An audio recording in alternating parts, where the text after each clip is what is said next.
For those of you who don't know me, my name is Steve Schwartz. I run the LSAT blog. I also host the LSAT Unplugged YouTube channel and podcast. And today we are talking about how to prep for the fall LSATs and beyond.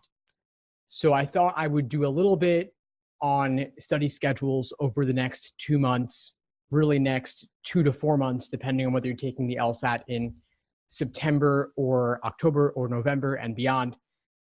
Then we could talk a little bit about prepping for the January LSAT or later, and then just in general Q&A on anything at all, digital LSAT prep, LSAT and law school admissions, whatever you like really. So just in terms of studying for the fall LSATs, many of you already know, those of you who are studying for the LSAT in my courses, you have been studying with them for a while, and very recently I just created detailed day-by-day study plans, integrating the lesson materials with my study programs using the actual LSAT problems. So if you haven't gotten a schedule yet, if you haven't heard from me, please reach out and I will send you the appropriate schedule for your test date so you can stay on track, because it really is hard to go it alone, and having a plan of attack makes it so much easier. So I've sent many of you study plans already.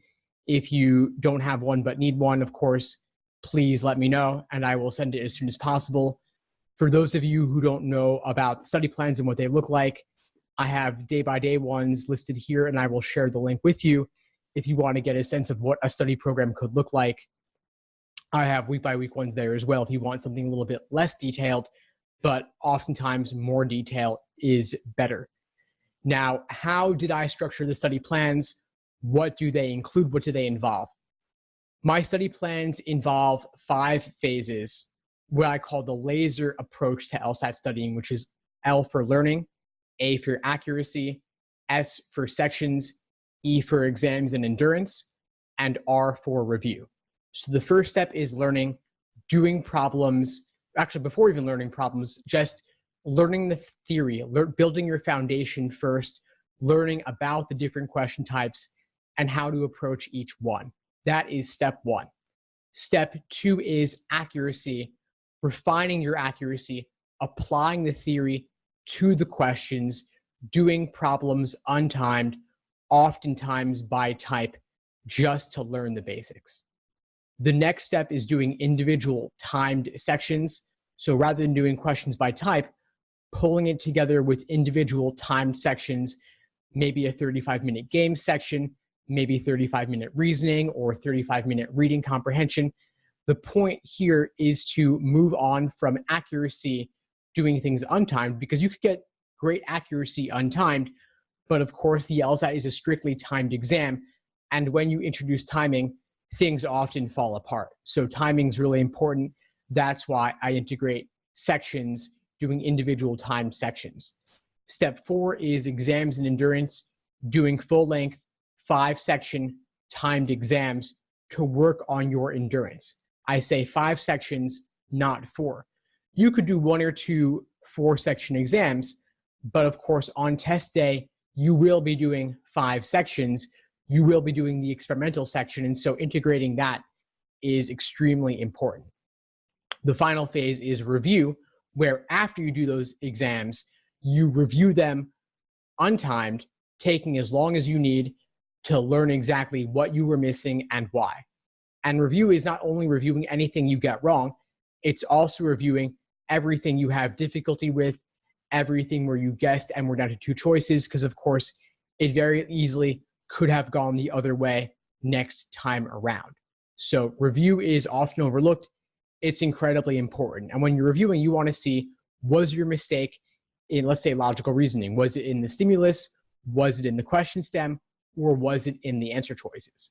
If it was in the stimulus, was it that you misidentified something about the argument, maybe how it was structured? If it was the conclusion, the evidence, sub-conclusion, counter-premise, all those different technical parts of the argument, maybe you misidentified them. It could be useful simply as an exercise to go through several logical reasoning stimuli and just ID. Is this premise, aka evidence? Is this conclusion? Is it sub-conclusion? Is it filler and irrelevant? Is it counter premise? Is it just background information? Whatever it may be, it's important to go through that process. And oftentimes with students, they're not correctly identifying the conclusion versus the evidence, especially when there's no indicator words. It can get tricky. And so it's worth taking the time to slow down, making sure you're properly understanding what you're dealing with. Next, if it was the question stem and you misidentified something there, you want to make sure you are properly identifying the key indicator words that tell you which question type you're dealing with. So a lot of times, this, of course, especially for necessary assumption versus sufficient assumption questions, they both use the word assumption, but it's important to tell the difference because they were asking you for very different kinds of things. Just as an example here, it's not the word assumption that tells you which type it is. It's the key verb in the question stem. Verbs that are synonymous with necessity, like depends upon, requires, and assumes, indicate necessary assumption. Verbs that are synonymous with sufficiency, like allows or enables, or phrases like properly inferred if assumed, or properly drawn if assumed, tell you sufficient assumption.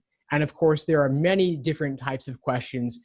I'm not going to exhaustively list every single one, but my point is that it's worth, as a drill, as an exercise, making sure that you are properly identifying which question type you're dealing with so that you'll be in a better position to solve that. Finally, if your mistakes in the answer choices, you want to see what was tempting about the wrong answer choice that made you pick it, and what ultimately makes it wrong, and what is discouraging about the right answer that pushes you away from it, and what ultimately makes it correct. This takes a lot of time. If you are getting 10 questions wrong or more, this could take 3 to 4 hours minimum, because even if you got 10 questions wrong, that's a 170 approximately, which is awesome. But then there's still another 10, 15 questions that you guessed on or were not 100% confident in, or they very easily could have gone the other way. And so even if you're getting a 170 on your practice tests, you've got 25 questions to review or more. And 170 is top 3% of test takers, 97th percentile. Most people by definition are doing worse than that. And so you're going to have probably closer to 25, 30, 35 questions to review for every single exam that you do, which is why, as part of your study routine and in my study plans, I never have you doing exams on consecutive days, ideally no more than 2 timed exams per week. And if you're busy, if you're working, or if you're in school, especially this fall, if you're taking the exam in September, October, November, you're probably going to be in school in September, if not beyond, for the remainder of the semester, of course, overlapping with your LSAT studying. 1 exam per week is probably all you're realistically going to be able to do, which means that 1 exam, that's going to take you about 3 hours or 3.5 hours in one sitting, plus another 3.5 to 4 hours to review that exam. That's 7-8 hours of LSAT studying already, aside from any other work that you do, whether it's watching my videos, listening to my podcasts, doing more practice problems by type, using other resources, whatever it may be, reviewing weak areas. And so if you've got other obligations, 15, 20 hours a week is probably the maximum that you're going to be able to invest in your LSAT studying. And so if you're looking at my study plans, the ones I sent out recently, the ones I linked to just here, that's a lot. I ask a lot of students, and that's how they get extraordinary results. But if you can't do everything I ask for in my study plans, that's okay. Even if you do half of that or 3/4 of that, at least you have a plan of attack going forward on how to use all the various resources. Because the last thing you want to do is just take exam after exam after exam and measure your results and be happy or sad about those results and move on. The real work is not in taking the exams or doing the problems. It's in the review process afterwards. And if you're retaking, or you might have a retake in your future, don't worry about having used up all the exams ever released or all of the most recent exams released. Because again, the value is not in doing the exams, it's in learning from your mistakes. And so if you're doing exams, let's say you've done everything in the 60s and 70s and 80s, and you're thinking, what do I do now? The stuff from the 50s and earlier is too old. Well, first off, the stuff in the 50s and prior is not too old. More recent is obviously better, but these are still in the modern format. They are virtually identical to the current stuff with very small changes, very small differences. And again, the value is in learning from the material, not simply to measure your results. If you haven't exhausted everything in the 60s through 80s, that's great. I would suggest saving a handful of those, minimum 3 to 5, ideally more than that for a potential retake. Because if you're taking the LSAT in September, as I know many of you are, you still have the October and November LSATs just 1 and 2 months after that. And so it would not be that much additional effort to study for retakes in October and November as well.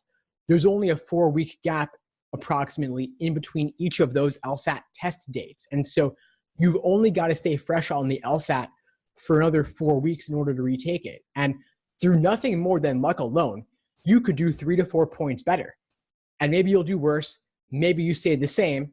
And ideally, if you improve your understanding, you'll do even better than that. But through luck alone, there's a margin of error of 3.5 points on either end. So if just through luck alone, you do 3 to 4 points better, that could lead to thousands of dollars in scholarship money or getting into a better law school. And law schools only take the highest score. They don't average scores, even if they say they consider multiple. US News rankings only take the highest. Law schools only have reason to take the highest. This is what they do. And so there's really very little or no downside to retaking other than your LSAT registration fee and having the LSAT as part of your life for an additional 4 weeks or so. So it is well worth it, really very limited downside. And since the July LSAT is now past us, I know all of you are taking the LSAT in the fall or beyond, or you just like hearing me talk about the LSAT and you're here for the reason you have nothing else better to do. So I'm assuming you're taking the LSAT this fall, which means that it's worth taking multiple out of those test dates. If you're taking September, consider October as well. If you're taking October, consider November as well. And if you're taking November, consider taking October in addition or January in addition. There's obviously a larger gap between November and January, but the plus side there is that you have Thanksgiving break, you have winter break if you're in college, or at least you have the holidays, Christmas to New Year's, likely off from work. No, not too many other obligations. Things often slow down that time of year. So maybe it's worth considering a retake then also. Now, the question then that comes up is, well, isn't applying earlier better on average? What about law school deadlines? What about early decision? What about rolling admissions? Well, first off, early decision, I think, is not worth it for the vast majority of applicants. The key reason being that it kills your negotiation power when it comes to scholarships. Merit aid is huge in law school admissions. Very few people are paying sticker price tuition, meaning very few are paying the full price of law school tuition. Most people are getting some kind of scholarship money. And listen, if you've already been through undergrad, you already have undergrad debt, or your family does, or you just don't want to take on graduate school debt for whatever reason because, hey, money is good to keep in your pocket, right? Law school merit aid is all based on negotiating power. And that typically comes from having an LSAT score or a GPA above the median of the law school to which you are applying. If you just Google LSAT GPA calculator, you'll find on LSAT's website a calculator where you can input different LSAT scores, different GPAs, and see what your odds are like. And if your numbers are above the median for a given law school, they will likely be willing to give you scholarship money in order to woo you or lure you to their law school in particular. But if you apply early decision, that means that you are obligated to go there if you are accepted. And so that you really just lose all your negotiating power. What you want to do is ideally have multiple offers of acceptance from multiple law schools. And then you can play them off each other. Say, hey, school X offered me $10,000 a year. You're only offering me $5,000 a year. Can you at least match or ideally exceed their offer? And hopefully the numbers are even higher than that depending upon your LSAT score. And it's crazy, but even just a single point more can lead to getting a yes versus no, or getting another $5,000 or $10,000 a year or more on top of that. And so it's crazy, but there's an element of luck here, which is why, again, retaking is well worth doing. One other thing you want to look out for with law school scholarships is whether they're conditional based on you being in a certain percentile in your law school class. One thing a lot of law schools have done, which I think is kind of sneaky, is they'll offer a scholarship to half the entering class, saying if you're in the top third of the class, we will give you scholarship money, but if you're not in the top third, you don't get that money. Thing is, they offer that to half the applicants, and everyone thinks they're the special snowflake who's going to be in the top third. But of course, reality check, approximately 70% of those people are not going to be in that top third, and they're losing out. And so, of course, law school's tough. If you're not in the top third, that's not necessarily a reflection on your aptitude or anything. Just law school's hard. If you have other obligations, that's the reality. But ideally, you want your scholarship offers to be unconditional, not based on necessarily how you perform relative to others in your class, given that law school grades, of course, are curved. So when it comes back to, just bringing back to LSAT for a moment, looking towards this summer, this fall, you want to be thinking in your study timeline, of course, aside from what's laid out in the study plans, is what are your other obligations? What vacations might you be taking? Are you going away for a week or a month? Of course, we're in July now. August rapidly approaching. That's the month of vacations. So if you're going on vacation or if you're going out of town, make a decision. Are you going to take your LSAT prep books with you or not? Are you going to have them on the beach or when you're with family, or are you just taking a break? Whatever you decide, just decide on it and stick to it. Personally, I'm more inclined towards keep studying. It's worth it. Even just a little bit a day makes a big difference. If you're going to the Caribbean, if you're going on a beach vacation, maybe just knock out a half hour or an hour in the morning, get it out of the way and be done with it. But it is worth having a certain level of consistency, because once you break that pattern of studying, it's easy to let one day turn into 3, turn into 5. Then you get back from your vacation, you're back at work. Work is busy or school is busy if you're taking summer classes or just back in the fall. It's hard to get back on the wagon and then you lose the momentum. So it's really worth sticking with it ideally. But on the flip side, it is a marathon, not a sprint. So if you feel guilty about not studying, then you get back to it. Don't try to catch up on everything in one day or in 1 week. The schedules are more important for the level of specificity about what to do than the particular day by day or week by week breakdown. And so catch up bit by bit. Maybe do, let's say if you're a few days behind, do 3 days worth of work in 2 days or 5 days worth of work in 3 days, but don't try to do 7 days worth of work in one single day. It's just too much. And in terms of how to carve studying out of your day, if you have other obligations, carve it out if you're working, before work, during lunch, or after work. Ideally, get to work early, find a conference room at work or a coffee shop nearby, and knock out an hour or two before work starts. Carve out time during lunch.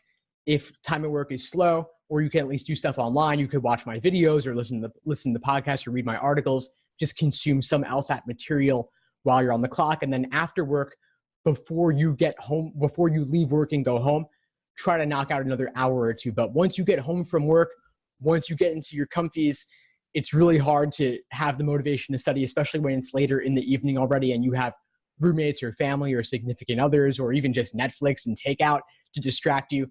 It can be hard to actually crack open the books then. But while you're in work mode, while you're in your work attire, it's much easier to stay focused typically. Now, if you're in school, treat it at least like it's a 6-credit class, if not more. And it's kind of funny because your LSAT score weighs more heavily than your GPA in law school admissions, but you earn it over the course of, it weighs less heavily than the LSAT in law school admissions, but you earn it over the course of 3 to 5 years. The LSAT's more important than the GPA, but you earn it only in a single day or multiple days if you're retaking. And so it is worth making the time investment in your LSAT studying. And people really do underestimate how long this takes. I typically recommend at least 5 to 6 months to reach your fullest potential on the LSAT. 3 to 5 months is, of course, is more realistic for most folks, but not less than 3 months ever. 2 to 3 months is really not enough. I do recommend more than that. And so if you've been aiming for September, again, I would suggest October or November as well, just to add a little more time to your timeline, to your runway. And if you take multiple, that's totally fine. But I would suggest for most of you, consider November at least, because it will give you a longer time frame. It's about 4 months from now, which is a good chunk of time. And I know that most, if not all of you, have been at it for a little while. You're not starting from scratch, but it is worth giving yourself that timeline if you need it. And coming back to the rolling admissions question, anything any time up to November is considered early in the law school admissions timeline in terms of your application. If you take the November LSAT and apply once you get your score back, that is still considered early.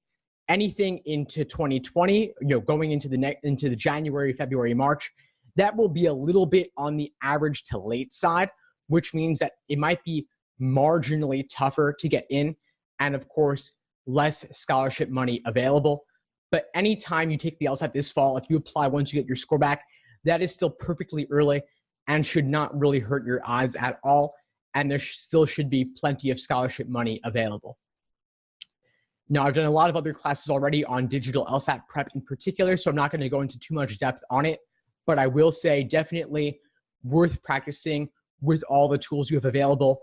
On LSAC's website, familiar.lsac.org, they have placed 3 practice LSATs in the digital format, and they will be releasing more in the lead up to the fall, they say. Right now, there are exams 71, 73, and 74 on there in the digital format, which means that you can play around with them using a tablet. So I do recommend practicing at least a couple of those, at least those 3, with a tablet. If you already have a tablet, whichever tablet you have is probably perfectly fine. LSAC is using a Microsoft Surface Go 10-inch tablet. You don't need to have that one in particular. Again, any tablet will do, whether it's an iPad, a Samsung, perfectly fine. I would suggest getting a stylus. You can get a stylus on Amazon for under $10, I believe. And again, I would suggest getting a 10-inch tablet. Specifically, there is the Amazon Fire tablet HD10 that's around $150. And so that could be a good option if you don't have one. And of course, Amazon does have a pretty liberal return policy on tablets. So if you decide that you don't like it, you could always return it after the LSAT. Now, I've said a lot. I have plenty of other things I could cover, but I do want to make sure I'm addressing your questions and your needs. So if you have any questions, please feel free to use the chat function here and type your questions, and I'll be happy to address them. Got someone asking about the Khan Academy practice tests. So if you're looking for tests in the digital format, or at least tests that are freely available, aside from the 3 on LSAC's site, which are, again, 71, 73, and 74, which are fairly recent, good to use, and they're in the nice interactive digital format with all the features there, like highlighting, underlining, annotation, and so on. There are also several tests available on Khan Academy's site. I do have a list of them here I can share with you, and so they are all fairly recent. Most of them are from the 60s and 70s, at least one from the 80s as well. I don't think they're in the interactive tablet format, but they are digital, they are online, and so if you want tests on the screen, those are great to use.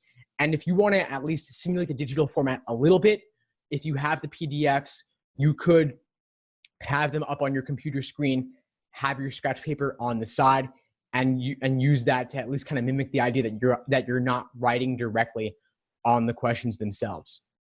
A few other questions here that I want to address that are not related to this, but if you have any other questions that are related, please do let me know. I'm just copying them from the Q&A into the chat here. So we've got one question saying, if you're seriously panicking but have been studying for a while, how do you tame your test anxiety and fear? Great question. This is incredibly important because people do experience test day drops. You could have a situation where you are performing at one level on your practice test. Let's say maybe you're getting a 165 or 170 on your practice tests. Then test day, you drop 3 to 5 points or more. This happens for a variety of reasons. One of them is not properly simulating test day conditions, but another is nerves and anxiety. And I always say this, and people don't always take it seriously, but mindfulness meditation and focus training is extraordinarily useful. Even just 3 to 5 minutes a day of focusing on your breath or using a guided meditation, closing your eyes, makes an enormous difference over a period of time. And you have enough time right now. You have 2 months till September and more for the tests beyond that to make a big difference in reducing this anxiety. And so if you can train yourself to focus on a single thing, either a mantra or focusing on your breath, that can make an enormous difference over time. And the reason this relates to LSAT prep, or really any standardized test prep, any timed setting where you have to perform while the adrenaline is rushing through your head and your blood is pumping, what you do is you train yourself to bring yourself back to the task at hand, even while your mind, your monkey mind, wants to race and go elsewhere. So it's not about staying perfectly focused on your breath or perfectly focused on the task at hand, because none of us are perfect. Our minds do race, our thoughts do go elsewhere. And so the task here is to bring yourself back to the focus on the task at hand, whether it's focusing on your breath or focusing on the difficult LSAT problem in front of you, or to recognize that you're getting bogged down on that question, having the mindfulness to realize, hey, I'm getting bogged down, I'm getting stuck in this logical reasoning quicksand, and I'm not able to make any headway on it. I'm just getting stressed that I can't understand it. What you do in that situation is you recognize I'm getting stuck, you acknowledge and recognize the difficult situation that you're in, and you know, okay, I'm going to let go of this question, I'm going to flag it and come back to it later. The digital LSAT actually has a really cool flagging feature in it so that you can see at a glance all the questions you flagged, to know that you can come back to them easily later with one click or one tap of the stylus. So that's the biggest thing I would say that anyone can implement immediately. Of course, you can just sit and focus on your breath 3 to 5 minutes a day. There's also a lot of great meditation apps out there these days, like Headspace and Calm. There's guided meditations on YouTube you can use as well. Really useful. Any of them I think would be fine. Just play around with them and see what you like best. The other thing I would say is actually articulate for yourself your best case and worst case scenarios 3 to 5 years from now if the LSAT goes well on your scheduled test date, or if it doesn't go well. Obviously, best case scenario is great. Top 14 or top 5 law school, full ride or tons of scholarship money. Worst case scenario, if this LSAT test date does not go well for you, let's say you're registered for September, 2 months from now, what is the worst case scenario if that test doesn't go well? Well, you've got October available, you've got November available, you have January. They're offering the LSAT 9-10 times a year now, so there are plenty of opportunities to retake. And you can always delay a test cycle if you need to and apply 1 year later. Obviously, that would suck, but in the grand scheme of things, would it really be that big a deal? If you look at it kind of zoomed out over the course of your entire career, 1 year may not make an enormous difference. So just keep that in mind. Other questions here. If you apply for GRE schools first, then LSAT schools, will the LSAT score count for schools that you applied to before you get an LSAT score? Let me think on that for a minute. Will the LSAT score count for schools you applied to before you get an LSAT score? I'm not really sure how to make sense of that exactly, because if the schools are evaluating you with your GRE score, they wouldn't know you're taking the LSAT and they wouldn't even be able to consider it. They might make a decision on you before you actually got an LSAT score. So I think the GRE score would be the determining factor there. I'm not too familiar with all the details on GRE applicants because there's such a small percentage of people. Actually, less than 5% of applicants were accepted, were at least matriculated at law schools with GRE scores. I spoke with a few admission officers about this. I spoke with Rob Schwartz at UCLA and Kristen Mercado at UC Davis. I had some discussions with them, and both of them told me that they took less than 5% of applicants with GRE scores. And so it's not really that significant as a factor yet, although I know, of course, more and more schools are taking GRE scores. But they're really more for applicants who have a unique career background or something else unique to offer. I think the typical law school applicant majoring in a humanities background like poli-sci or English or pre-law or criminal justice, they really do want to see an LSAT score from most people because they want to see that you have the ability to do well in law school. And LSAT scores are strongly correlated with 1L grades, and GRE scores, at least in my opinion, don't have the same demonstrated correlation with the same degree of confidence. One thing you should know about applying with GRE and LSAT scores is that, let's say you take the LSAT and you don't do well on it, then you take the GRE, law schools will consider you with your LSAT score as well. So if you got, like, let's say you got a 140 on the LSAT, then you get a top score on the GRE, that 140 on the LSAT will hurt you. And so it is worth retaking the LSAT if you already took and got a low score, just so that you can apply with a much better score in the future. So I hope that addressed that question. Feel free to ask a follow-up if I didn't fully get at what you were asking. We got one question here. Do you recommend applying to law school right after undergrad or taking time to build your resume and then applying? Ultimately, it doesn't really matter that much. I would not restructure your life and your delay at law school or not based on what law schools will want. I say apply when you want to go, apply when you feel ready. I don't think they have a huge preference for one over the other. There are pros and cons to each. You apply straight from undergrad, you're more in an academic mindset and more likely to have an easier time hitting the books. If you've been out of, at least that's my intuition. If you've been out of school for a couple of years, could be hard to get back into it, but having the demonstrated work experience and maturity could help you as well. So I'd say there's pros to each. Just apply based on where you're at. Got one question. When you review, how long should you try to figure it out before you look at the answer? 15 minutes, 20, 30, 1 hour? When should you surrender and just look at the answer and look at explanations and so on? That's a great question. I think it really comes from when you are not making any headway, when you're getting bogged down, when you're stuck in quicksand and your investment in time is not leading to any progress. One thing you could do, of course, is attempt the question, then leave it alone, come back to it later, try it again, even a week later, a month later, and see if anything changes for you. There's the blind review technique where you try it timed, then try it untimed, and see if your results might differ. And there could be some insights to gain from that as to whether your difficulty on a question is the timing or just the accuracy itself. I assume that based on your question here, that you're talking about doing it untimed. And I'd say it's really just based on when you're not making headway anymore. So if it's a logical reasoning question, could be 3 to 5 minutes. If it's a game, could be 15, 20 minutes.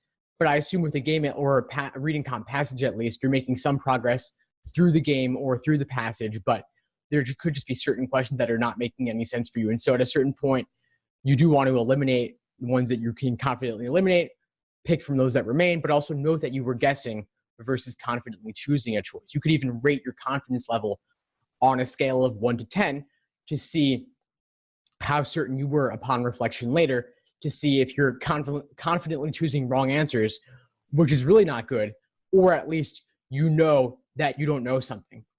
The only thing I would say is that if you are rating things on a scale of 1 to 10 for your confidence, don't ever choose the number 7, because the number 7 is the cop-out number. This is kind of the in-between where you're kind of confident, but not really. Make a decision about your confidence. Either you're kind of guessing randomly and it's a 1 or a 0, or you're down to 2 and it's a 5 out of 10, or at least you're fairly confident and it's 8 or above.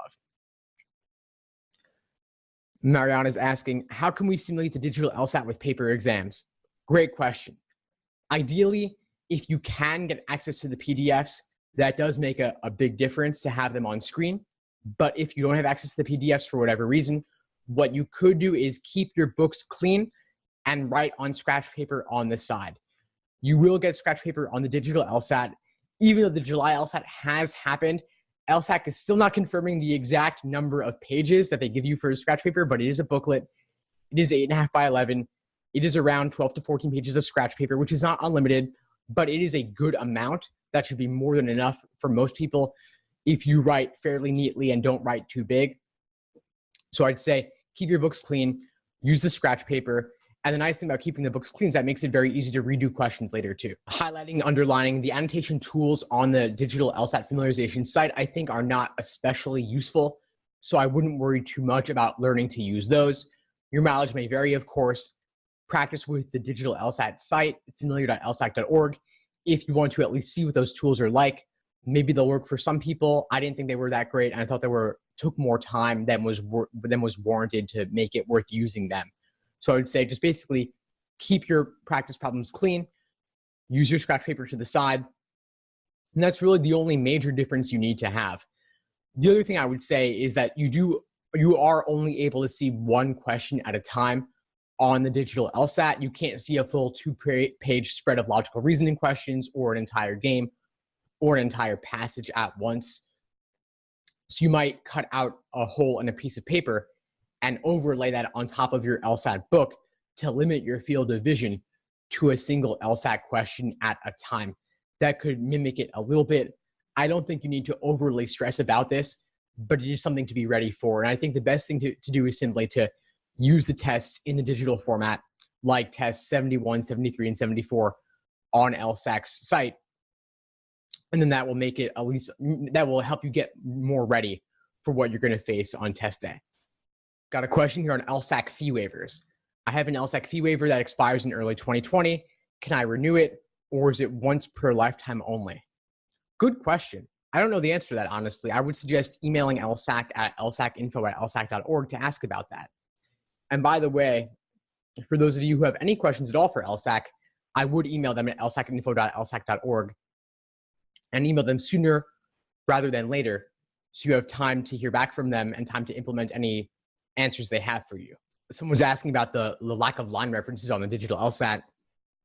They're saying July test takers experienced a no line reference question. Is that something LSAC is acknowledging as its new question formatting? Great question. So yes, one thing to be aware of with the digital format for reading comprehension is that they are no longer using line references. The lines are no longer numbered on the digital LSAT. And the reason for this is that on the digital LSAT, they have the ability to increase or decrease the text size, like the font size. And by increasing or decreasing text size, you automatically change how the words spill over to the next line of that line on the tablet. So for that reason, because it's kind of mobile friendly and kind of interactive, the line numbering would not be consistent if someone changed the size of the text. And so yes, going forward, there will no longer be line references on reading comprehension. So what that means is that what they will do instead is they will highlight a key word or key phrase they are referencing. It will be highlighted on the digital LSAT, and it will also be highlighted on the passage itself. Whether it's the question or the passage, it will be highlighted. And so that will be the case going forward. That is the new question formatting. And so in your PrepTest books, if you have line numbering, that's the analog to that versus the new digital format where it'll be highlighted instead. We've got one question here asking, let's see, I'm currently under review for getting accommodations, which would be time and a half. If this goes through, should I keep with the current pacing of 35 minutes and consider the extra time, that extra 50% time, as a fail-safe, or implement a slower strategy throughout the section? Great question. And so that's another thing, talking about doing things early, like if you want to email LSAC early with any questions, also apply for accommodations early because it does take time for them to get back to you. And so I would say practice with the time constraint that you will have on test day.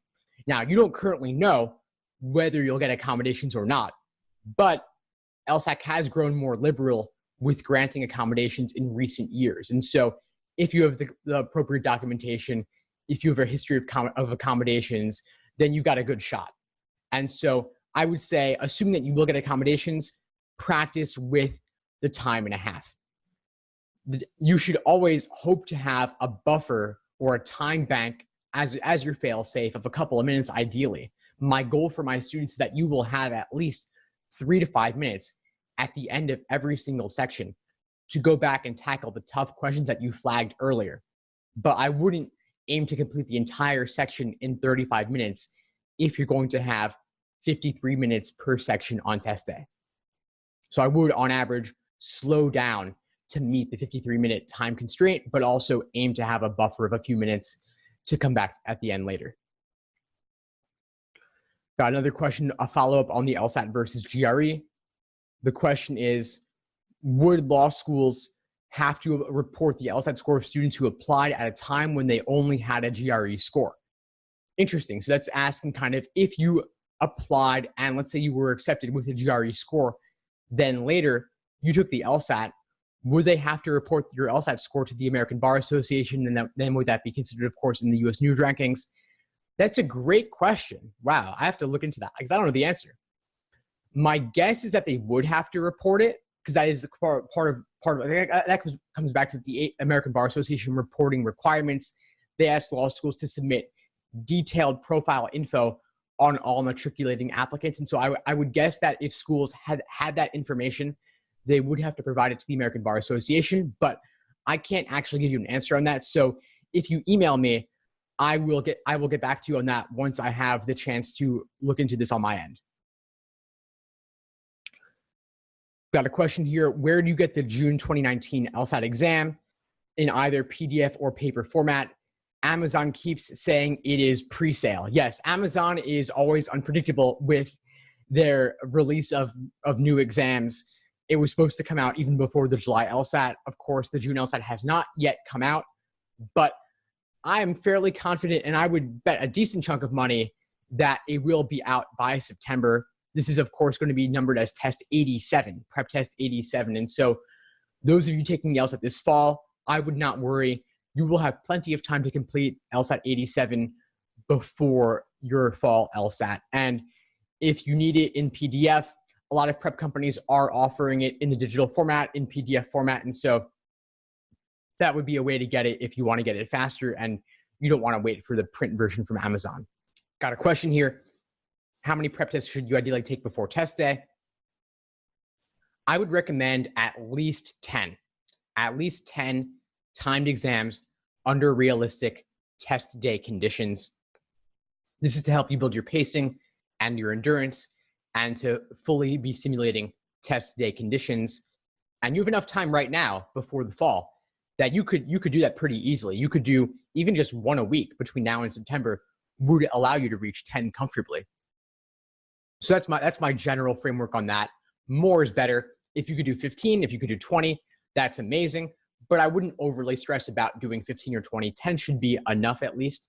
But you do want to get to the point where the official administered LSAT that you take that counts is like just another prep test. So if you're doing exams 80, 82, 84, 86, and you're saving the odd number ones for a retake potentially, you could do test 86 like a couple days before your LSAT and then take 88, which is the September LSAT, take that for real on test day and have it be just another one in the routine where you've built this rhythm, you've built this habit of sitting down, doing 5 sections with only a break between sections 3 and 4. And it becomes rote for you where it's nothing special anymore. And that could hopefully reduce the anxiety and the adrenaline just a little bit. Got a question on reviewing here. I'll add it to the chat here so everyone can see. When reviewing, how far should you review a question before moving on? Should be after you've understood both the wrong and right answers, or after this plus understanding the complete process getting there? Honestly, I think it's about everything. It's about the wrong and right answers, and it's also about the process. The process is what ultimately matters, I think, in the end, because you've got to be able to take a question that you've gotten wrong and understand the tempting wrong answer, the discouraging right answer, how LSAC laid the traps there. It's almost as if they write 5 correct answers for every single question, then they tweak 4 of them just a little bit to make them wrong. So you've got to see what those little tweaks were to make the wrong answers wrong so you can avoid falling for those tricks in the future. But of course, it's not all about the wrong answers. It's also about the maybe confusingly worded question stem, or it's about the confusing stimulus itself. And so when we talk about the process of solving a question, it's about all the different pieces involved. Maybe it's about how you simplified or dumbed down the stimulus for yourself to make it easier to understand. Or if it was about quickly identifying the question type you were dealing with in the question stem, or it was about just spotting those little tweaks and tricks in the wrong answers, or it was about how they even tweaked the right answer to make it seem unappealing. So to me, it's about the entire process. And it is worth keeping an error log of every question you ever got wrong, and also every question you ever had difficulty with or were guessing on and maybe got it right but just got lucky, and it could have easily gone the other way the next time around. You pull all of those together and you review them every week or every month, and you keep redoing them, but not just kind of out of habit. You're really engaging with those questions so that you can avoid making those same mistakes in the future, because obviously it's never about dinosaur extinction or heart disease or climate change or car accidents, whatever it may be. It's not really about the topic. Even when you get things wrong, it's never about the topic. Even if you don't like science, you don't like philosophy, whatever it is, because if you could have a conversation with someone on that topic it wouldn't be nearly as difficult. It's really just being in that tightly jam-packed logical reasoning stimulus, for example, or that confusingly worded reading comprehension passage, and knowing it's an LSAT problem and that it's multiple choice and that the stakes are high because it's the LSAT. It's never about the topic. It's about the structure and the tricks that they use. And they will very commonly, always really, they will repeat a method of reasoning in disguise with a different topic. And so to me, that says it's about the abstract. It's about the structure. It's about the process. And so I think really spotting those patterns in your mistakes is key to avoid making them in the future. And that's, again, about the process. So I got a question here on LSAT and law school admissions forums, how to best make use of those. So I'm actually not sure if you're talking about like online forums, like message boards, or the LSAC law school admissions forums that LSAC organizes. So for those of you who don't know, actually, LSAC regularly organizes law school admissions forums like admissions fairs, where they have law schools coming and having tabling and handing out brochures and pamphlets and flyers. And it's really a great way to ask your questions directly to admission officers and interact with them, because they are human beings, and ask them your questions and get answers in real time. And also have them start building a file on you where you can start making a good impression, where you show up dressed up all nice and you have your resume and your business card, and you get their business card, and you can follow up and send a thank you via email or even a handwritten thank you down the line. Really useful to do. I saw one good tip from Emily, who's actually in class right now, talking about how she got those little mailing address labels and brought them to those fairs and was leaving them on the form, because your handwriting is obviously never as good as a typed label would be. And so that could be a good way to make a good impression on them already. And then when it comes to the online message boards and forums, I would say, honestly, they could be useful to find a study partner or something like that, but I wouldn't spend too much time on there. It's much more valuable to spend time actually studying than to spend time reading about studying on a message board, whether it's Facebook or Reddit or something else altogether.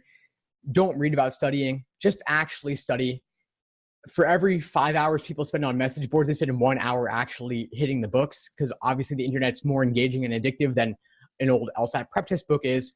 But the work happens with the books, the work happens with the problems, or at least resources around the problems. But message boards and forums and Facebook groups are just really more a waste of time than anything else. So I would say find a study partner if you want, but then get off the internet and focus on the prep materials themselves. Other questions here. Let's see. What to write about for the law school diversity statement. That's really about what you bring to the table.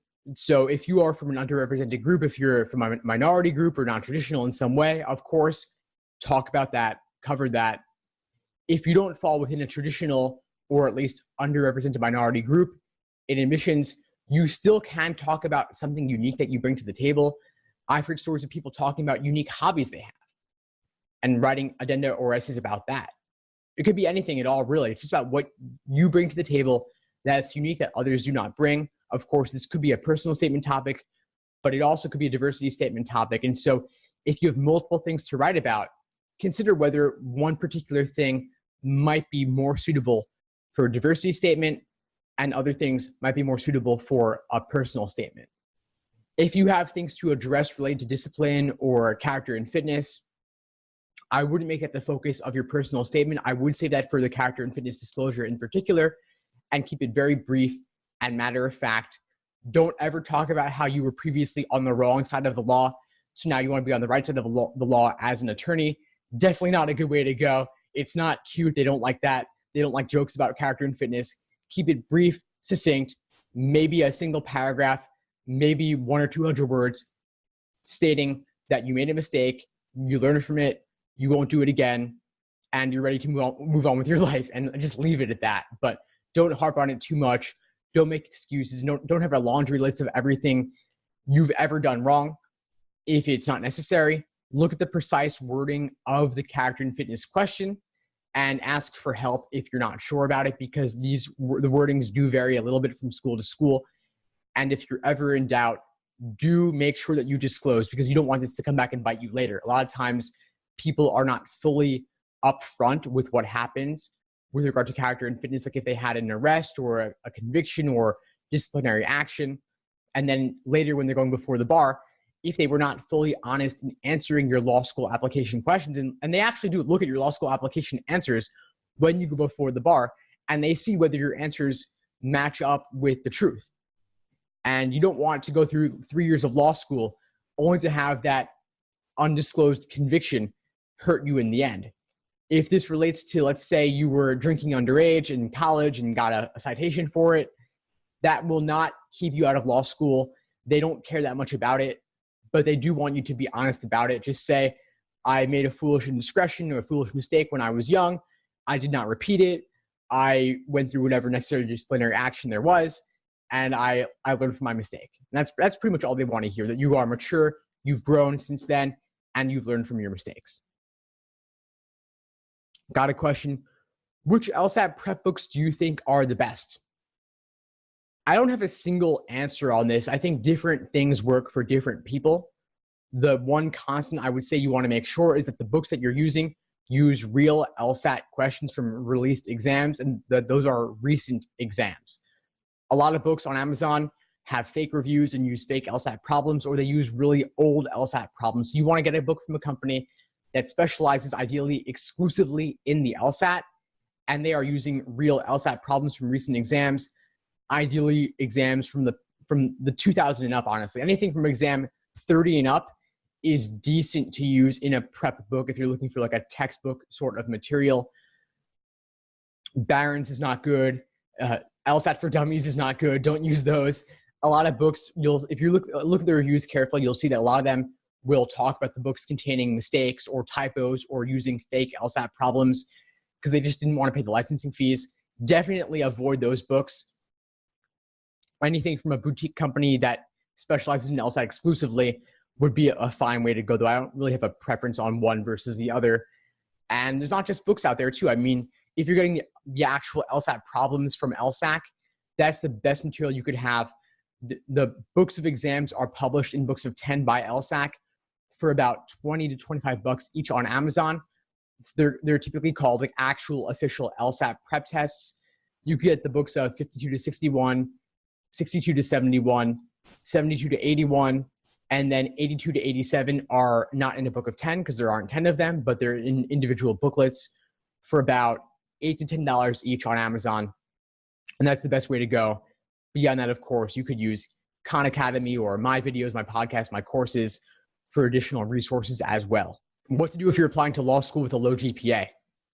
Really common question. A lot of us are in that situation, unfortunately. And so if you're in that position, you're certainly not alone. My GPA wasn't as high as it could or should have been. And the best thing you can do at that point is honestly just get a high LSAT score to make up for it. Many people are splitters, meaning high LSAT, low GPA. This is not an uncommon situation to be in. And your GPA is what it is. Even if you're still in college, there probably isn't too much you can do at this point to change the needle on that, since you're probably a junior or a senior at this point. So even if you have a semester or a year to raise it a little bit, that's great. You could make a difference in that. That could be a situation where it's worth delaying law school a little bit. If you're still in college and have another semester or another year to complete, you could give yourself some time before applying to raise that average GPA a little bit and continue showing that upward trend. Otherwise, if you already graduated, you are where you are. Make the best of it by getting a high LSAT score. That's the single biggest thing you can do to improve your odds of acceptance or getting into a better law school. That's my biggest advice there. And if your GPA is crazy low, or you had a really bad semester or bad year for some personal reason, that could be worth writing an addendum to talk about why. Let's say you had a family issue or a personal crisis or an emergency of some kind. Whatever it may be, it could be worth writing some kind of optional essay to explain why your GPA was low that time, and then what you did afterwards to learn from the experience and improve going forward. You all asked some great questions, by the way. Thank you for showing up so powerfully and engaging with me here. I know there's a lot of other things you could be doing on a Friday afternoon, and I appreciate that you chose to invest your time here with me talking about the LSAT and law school admissions. So if there's nothing else, I will leave off here. But again, thank you all for coming and for taking the time. Please feel free to reach out via email with any other questions at all. I'm happy to help however I can.